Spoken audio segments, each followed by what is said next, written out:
So this is the fifth in our designer series. This particular one is about Simon Esterson, who would be considered an editorial designer. He's self-taught. He started his career at the Architect's Journal, then co-founded Blueprint Magazine and I Magazine. He has a very unique style. He basically developed the modern style of page layout. So he's very talented. So this is his interview. Is your work less commercial than some? I really just do editorial work. Newspapers, books, magazines. A little separate world outside the mainstream of graphic design. Obviously, the reader is paying towards the publication, but with newspapers and magazines, the majority of the revenue comes through advertising sales. If you don't have enough readers, you can't trigger the right advertising. A national brand won't advertise if the circulation is less than a few 100,000 copies. The advertiser buys space, and there are legal and ethical requirements about what goes on it, which has nothing to do with me. The idea that advertisers could influence editorial is clearly wrong, and so there are many people watching for this. There are publishers and editors and so on, but most magazines wouldn't exist without this revenue.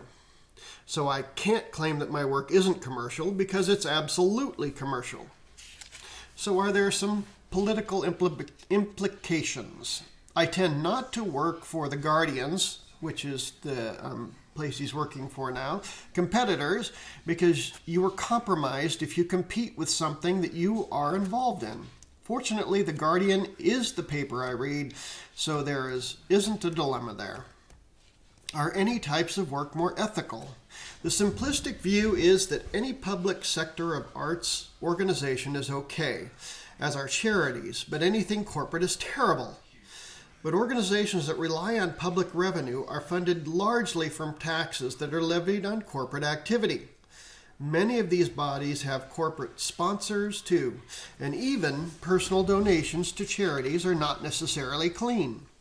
Let's suppose you only work for government departments, but every 2 years they spend valuable resources on redesigning their corporate identities.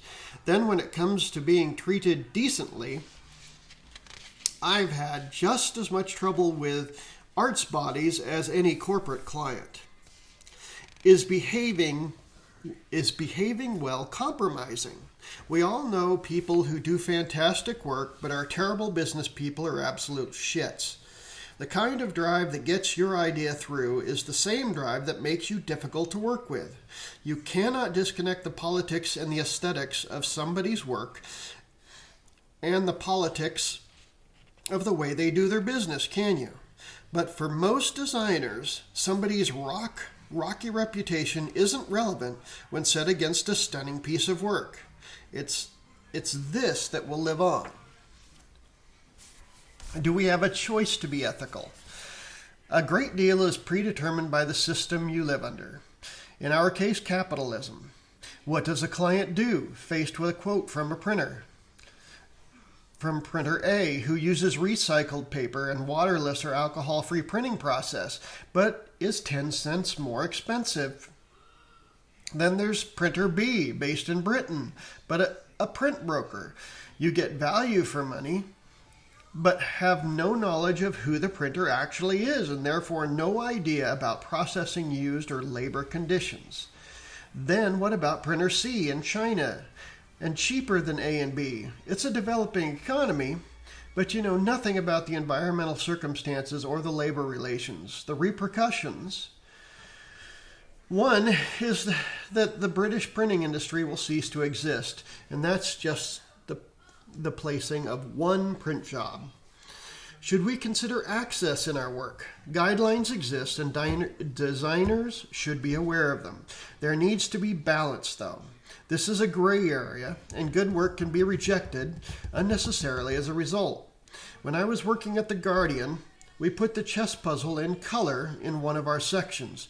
We had a letter from a reader who was colorblind and couldn't do it anymore. The next day, it was changed. Do we need solidarity with other designers? Let's take free pitching. We don't do it. Ideally, nobody should. But that's each designer's ethical choice. I think that a potential client should at least make a contribution towards costs. It makes it a more serious enterprise for them, which is in everyone's best interest. The idea is for paid competitive pitches involving only 3 or 4 designers. Should we be producing less? I think this is happening with newspapers and magazines, but more for a capital market-driven reason than for an ethical one. With increasing online information, the market for these products shrinks and becomes more specialized. It's concentrated on people who value reading as circulation declines and advertising disappears to the web. The comparison now should be between the Sun, which is cheap, has a lot of advertising in it, and is a mass market product, or the London Review of Books, which has very little advertising and a high cover price, but you're clearly paying for the intellectual energy and rigor.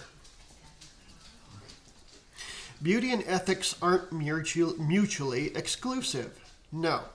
Although beauty is subjective and very much about context, in this respect I admire Adolf Loos' idea about function and truth that say this door handle might not be in the Museum of Modern Art, but when you put your hand on it, it's really quite nice and it opens the door well.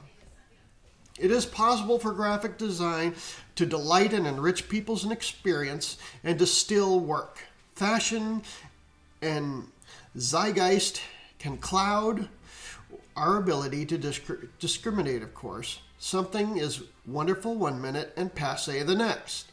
And if the focus is making special graphic design, then the value of function is demoted. That's when you get designers saying to their clients, I know you wanted a leaflet, but I thought it would be much more fun if I took all your money and made a very big pink wall. I think there aren't enough pink walls in the world. I got depressed in that period when graphic designers justified illegible, visually experimental typography by saying, it doesn't matter, the copy's rubbish. If it's rubbish, don't produce it. I like to think that this doesn't apply to the projects I work on. Editorial clients want people to read what they produce. Do clients know it's so personally important? No. They're usually making an object for someone, but wanting it to be our object too.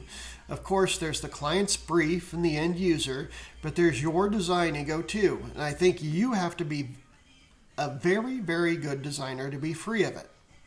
Can you distract us from existential angst? All creative activity can. Is graphic design important? Above a certain plimsoll line of survivability, it becomes special, enriching, engaging, and can be fun. Below that line, it's one of the things that could go, really, isn't it? Even information design. Everybody can get a bit of chalk and mark an arrow on a wall. Mammoths this way, tigers that way, you know.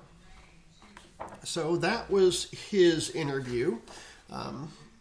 And very interesting fellow, and clearly in the UK. Simon Esterson.